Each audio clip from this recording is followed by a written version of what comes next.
Transmitimos ao vivo aqui no Fox Sports o sorteio dos grupos da Libertadores da América de 2019. Já sabíamos, né, pessoal? River Plate, cabeça de chave do grupo A.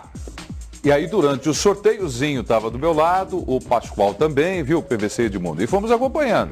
Então, Palmeiras, cabeça de chave de um outro grupo, Cruzeiro, aquela coisa toda.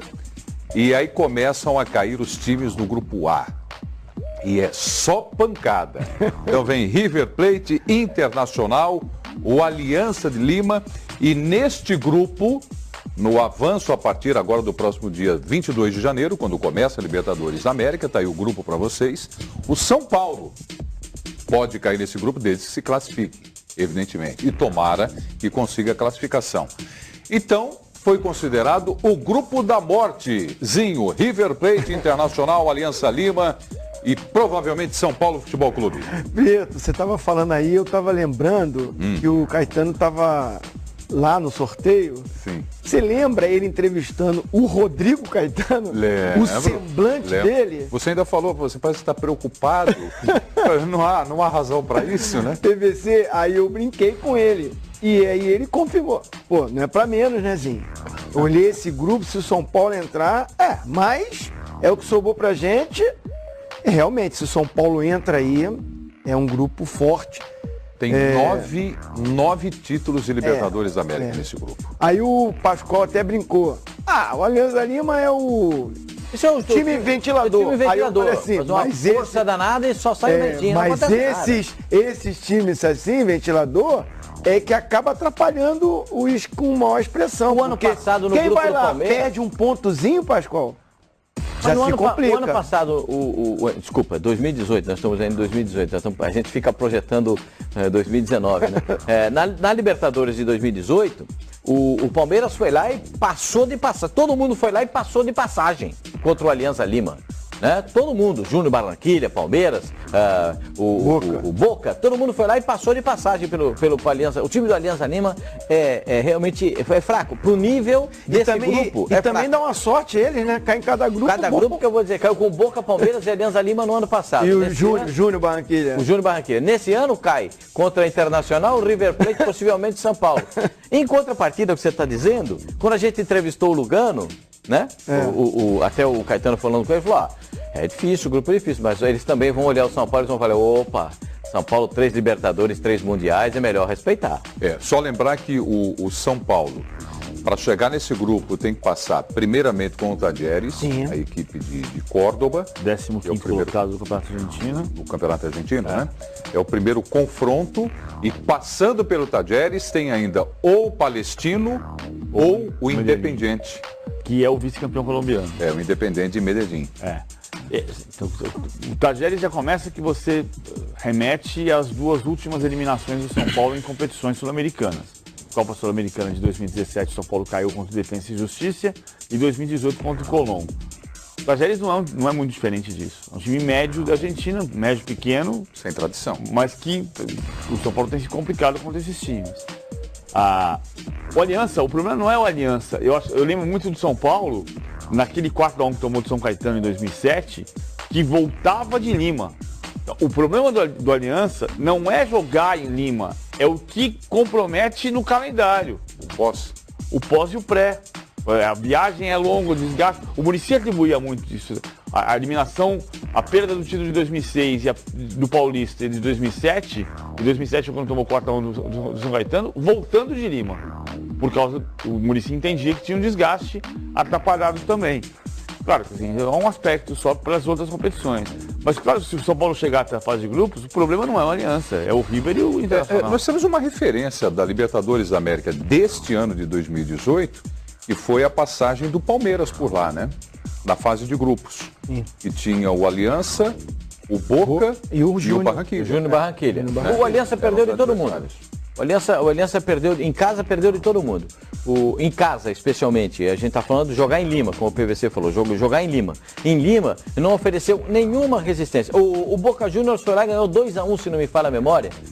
A gente transmitiu aqui nos canais Fox Sports e o Boca teve algum problema no começo da partida.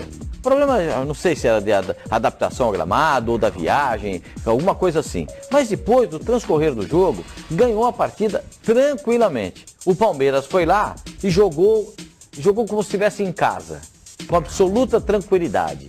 Também passou sem nenhum problema. O Júnior Barranquilla, que depois na última rodada viveu aquele drama contra o Palmeiras, precisando vencer para se classificar, e se o Palmeiras perdesse, tiraria o Boca Juniors, e aí foi aquele, o que fica aqui ou vai para lá? Eu acho que tem que jogar sempre para ganhar, é só a minha opinião. Tem gente que prefere escolher adversário. O Palmeiras não escolheu, jogou contra o Júnior para vencer e se classificou, classificando o Boca Juniors, que foi vice-campeão da Libertadores. Edmundo, então o grupo A, repito, considerado o grupo da morte, gostaria que você falasse a respeito desse grupo. Não estamos, contando com o São Paulo no grupo. Existe a possibilidade desde que ele vença seus primeiros 2 adversários. E a torcida é grande, né? E a torcida a nossa torcida é grande claro. para que o São Paulo consiga passar.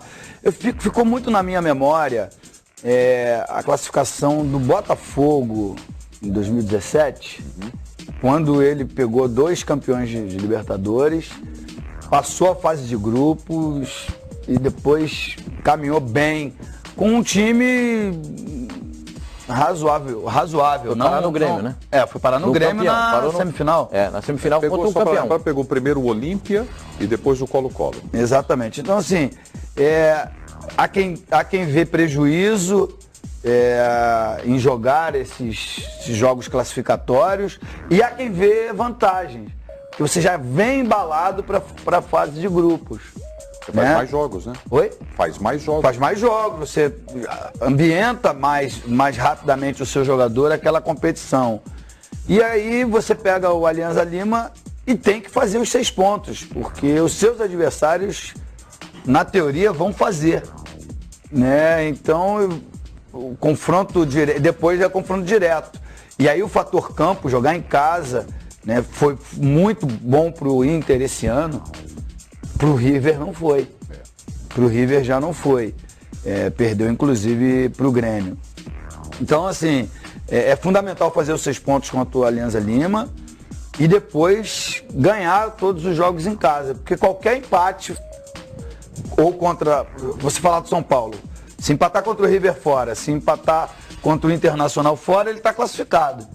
Claro que se ele ganhar os seus jogos em casa. Mesma coisa serve para o Inter. Ganha do Alianza Lima, ganha todos os jogos em casa, que foi o Inter quem teve, acho que a melhor campanha do Campeonato Brasileiro, junto com o Palmeiras. Jogando em casa. Acabou sendo melhor. O Palmeiras acabou sendo melhor na última rodada, né? Porque o Inter acabou perdendo. O Inter perdeu para o Atlético. Isso. Então, assim, é fator campo nessa competição e programar bem as viagens, né? Eu lembro lá atrás que a gente tinha uma inveja branca, né? De ver o São Paulo fretando aviões para ir jogar a Libertadores e eu, né, em outros clubes, por competições sul-americanas, tendo que fazer pinga-pinga, parando aqui, parando ali, demorando 5, 6, 8 horas para chegar a países como o Uruguai, Paraguai e Argentina não, mais fácil. Mas Colômbia, Bolívia, Venezuela, Colômbia, Peru é muito ruim.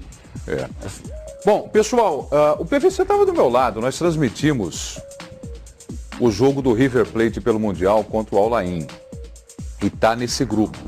Como é que vocês consideram a surpresa, ou se não foi surpresa, a derrota do River Plate no Mundial para o Al-Ain?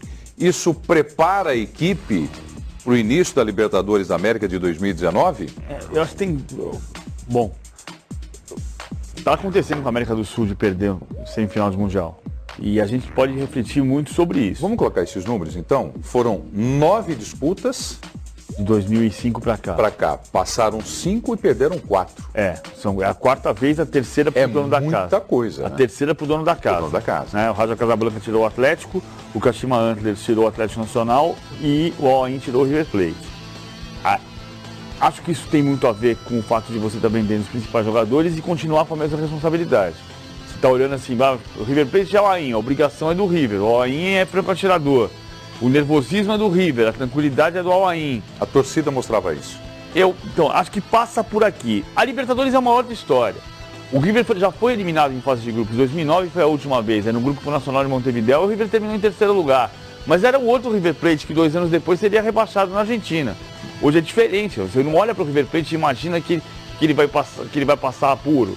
Ele foi, na fase de grupos da Libertadores passada, foi o único argentino em primeiro lugar na chave. E isso tem a ver com o calendário. Por quê?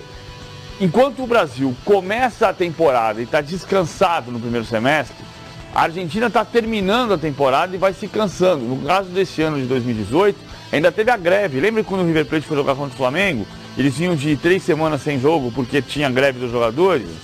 E tudo isso atrapalhou um pouco a preparação dos argentinos na fase de grupos. Daí talvez tenha contribuído para que o único primeiro colocado de chave tenha sido justamente o River Plate. A lógica não é o River ser eliminado, então sobra uma vaga.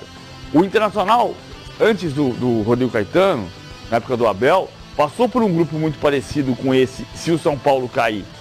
Em 2007 o Inter defendia o título da Libertadores, caiu com o Nacional de Montevideo e Vélez, da Argentina, e ficou em terceiro lugar. O Inter era o campeão e foi eliminado na fase de grupos.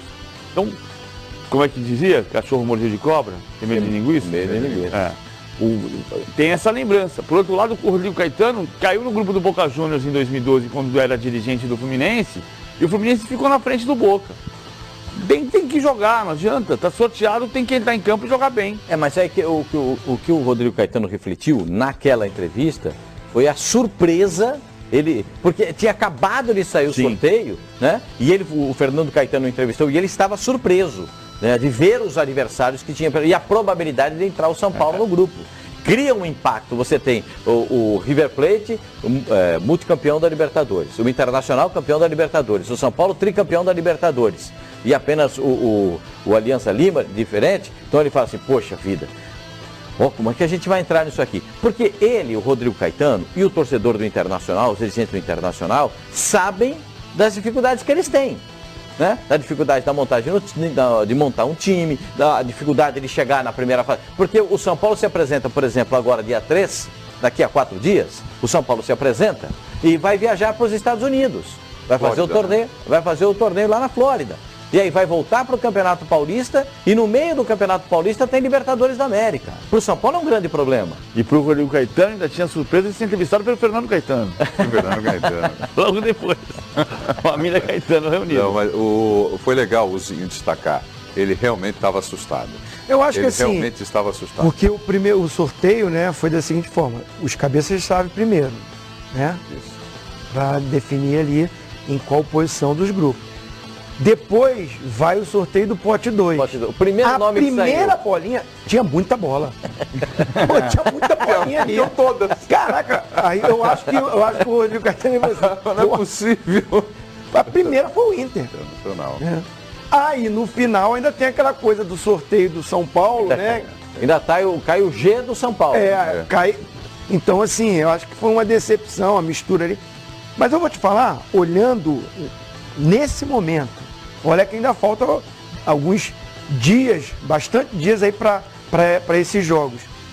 Eu não vejo o River como o bicho-papão desse grupo, não. Não? Não vejo. Acho que o River deve estar olhando, se entrar o São Paulo nesse grupo, ele também deve estar muito preocupado, o River Plate. Ele perdeu alguns bons jogadores, como o Tite Martínez, né? Pérez também. Então, assim, ele tem dificuldade, vai ter dificuldade, mas eu não sei o que eles têm, né, a garra, a disposição, a gente viu lá, né, em Madrid, e pô, eles, engraçado, o brasileiro tem aqui, é jogo de Libertadores, até lá na pelada, né, fala, não, hoje é jogo de Libertadores, porque acha que o jogo é diferente. É claro que tem um sangue latino que te obriga a correr um pouco mais. Mas ganha quem joga bola, quem trata melhor a bola. Né? Mas agora, o River tá também conseguindo bom recurso para fazer boas contratações. Eu sempre acho que é bom você pegar times fortes, Porque na fase decisiva, no mata-mata depois, Esse grupo você A- chega melhor preparado. Não, Esse você já não vai grupo se A dá pra você assustar, né? escolher tranquilamente. Você pode escolher qual que é o primeiro, né? Tranquilamente. Bom, então é isso. O grupo A, colocamos na tela aí com o River Plate Internacional, o Aliança, a equipe peruana, e desde que consiga a sua classificação, o São Paulo chega nesse grupo também.